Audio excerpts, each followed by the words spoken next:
მართველი პარტიის წინასაარჩევნო კამპანია ნაციონალური მოძრაობა დღეს ყრილობას მართავს საქართველოს 11 ქალაქში პარტიის ლიდერები შეყრებილებს საარჩევნო პროგრამას დააცნობენ ყრილობას საქართველოს პრეზიდენტი, პრემიერ-მინისტრი და ნაციონალური მოძრაობის ის პირველი ნომერი დავით ბათრაძეც დაესწრებიან. ღონისძიება დილის 11 საათზე ზუგდიდში დაიწყო ერთსაათიანი ინტერვალებით შეყრებები გაიმართება ოზურგეთში, ბათუმში, ამბროლაურში, ახალციხეში, ქუთაისში, გორში, თელავში, რუსთავსა და მცხეთაში.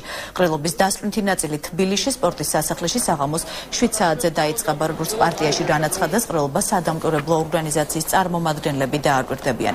ნაციონალური მოძრაობის პრესპიჭერის ცნობით ყველა ხარჯს პარტიის საარჩევნო კამპანიის ფონდი გაიღებს, შემდეგ კი აუდიტის სამსახურს ჯერმეურ ანგარიშს წარუდგენენ. ახლა ჩვენ პირდაპირ ეთერში ვთავთ ზუგდიდს, სადაც ღონისძიება 1 საათის წინ დაიწყო. გურამ როგავა გვერდება ზუგდიდიდან პირდაპირ ეთერში. გურამ, მოგესალმებით. დაახლოებით 1 საათი რაც ღონისძიება დაიწყო, თუმცა ზუგდიდის მთავარ მოედანზე დამონტაჟებულ სცენაზე ჯერ პოლიტიკოსები არ გამოჩენილან.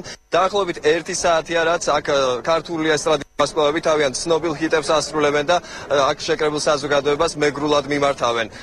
განსაკუთრებული მზადება შეინიშნებოდა დღევანდელი ამ ყრილობისთვის უკვე გუშინ გვიან ღამიდან, რადგან წუხელვე დაიწყო ქუჩების გადაკეტვა ზუგდიდის მთავარი მოედნისკენ მიმავალ გზა ამ დროისთვის პარალიზებულია, ასევე გაუქმებულია ქალაქში შიდა რეისები, ზოგადად ტრანსპორტი მობილიზებულია მხოლოდ ნაციონალური მოძრაობის მომხრეებისთვის, რომლებსაც სურთ დაესწრონ ამ ღონისძიებას. გუშინ თბილისიდან დაახლოებით 500-მდე ყვითელი მიკროავტობუსი ჩამოვიდა ზუგდიდში, რომლებიც გადანაწილდნენ მუნიციპალიტეტის სხვადასხვა სოფლებში და ასევე ათეულობით სოფლის მეურნეობის სამინისტროს მილი ავტობუსი ჩამოიყვანეს თბილისიდან, რათა სწორედ ამ ტრანსპორტით მომხდარიყო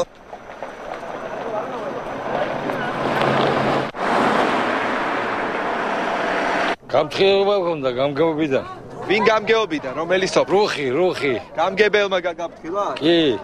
ხელი გაიწე იგი და მარგავს. სოციალური ტრანსპორტია ძმა. ხელი გაუჩი ბიჭო რა გეუნე? გადი აქედან. თბილისის მერიისადად. არა, თბილისის მერი ხო არა? ჩვენი მარშრუტკა. ჩვენია ხო? ჩემი მარშრუტკა. რამდენად გაჭმენია წამიგონდა. კიდე გაჭმევ რაღაცა. ესეთი შეურაცხყოფა რატომა? ჩადი. რამდენი გადაგიხადეს? ჩადი ბიჭო, ვიკითხავ, ჩადი მანქანა მომავრნები. ჩადი ბიჭო, გასვაგებს ჩადი ბიჭო. ჟურნალისტურ საქმიანობაში შემიშალეს ხელი. თქვენს კოლეგებს უთხარი და არავინ ყურადღება არ მომაქცია. იქნებ რეაგირება მოახდინო. აი ამ პიროვნებამ ჩამომაგდო ავტობუსიდან და იქნებ რეაგირება მოახდინოთ.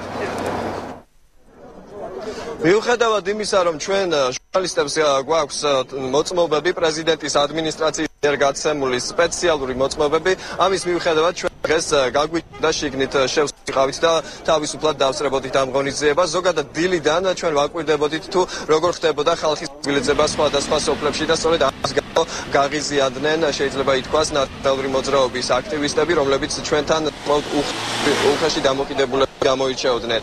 გუშინ გვიან ღამით მე უკვე აღნიშნე, რომ ზუგდიდში შემოვიდა 500-მდე ყვითელი მიკროავტობუსი და ასევე სოფლის მეურნეობის ხმნილი ავტობუსები, რომლითაც დღეს უკვე აქ შეკრიბეს ხალხი და გუშინვე ვესაუბრეთ მძღოლებს თუ რა დავალება ჰქონდა და რატომ ჩამოვიდნენ ზუგდიდში. მათ ასე ვთქვათ ჩვენ შეკითხვებს ხუმრობით პასუხი გასცეთ ხუმრობის ხასიათზე დააყენა ჩვენმა შეკითხვებს მძღოლების უმეტესად. ჩვენ შეგვიძლია მოვისმინოთ მათ კომენტარები. თბილისში მძღოლები მიკროავტობუსის მძღოლები შეიკრიბეს და რაღაც კონცერტიო და არ ვიცი, თქვენ უფრო კარგად იცით. რა მიზნით ჩამოხვედით თბილისიდან? დასვენებლად განაცხადა. დასასვენებლად? ყველანი ერთად? რა ხნა გამოგვიშვეს რეგულებაში და ვისვენებთ. თბილისიდან გამოგიშვეს, ხო? კი ბატონო. და ვინ დაგიფინანსათ ეს პროექტი, ასე ვთქვათ? ჩვენ დავაფინანსოთ. თქვენი ხარჯებით? და ამდენი სოფლის მეურნეობის ავტობუსი რა არის? დავალებაო, სოხუმში მიდივარ. ბატონო? სოხუმში მიდივარ, არა. სოხუმში მიდიხართ? სოხუმში მოდიხარ ხო, რა ვიცი. უკაცრავად. მოდიხართო? უკაცრავად ერთი წამით. რა გჭირდება? ამდენი რატო? უკაცრავად ერთი წამით. რა ხდება? გარეთ ხო რა ხდება? გარეთ ხო? როგორც მუშაობის საშუალება ერთი წამით. ვინ ხარ თქვენ? ვინ ვარ? დაცვის დამსვენელი ვარ, გამო. ავა.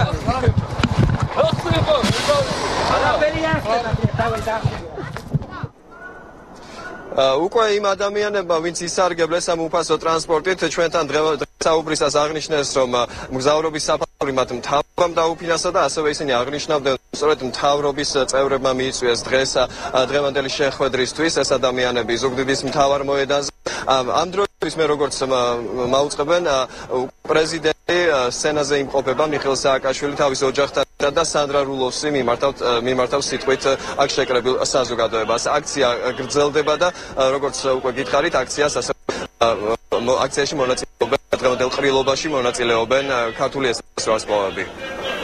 გურამ როგრავა საუბრობდა პირდაპირ ეთერში ზუგდიდი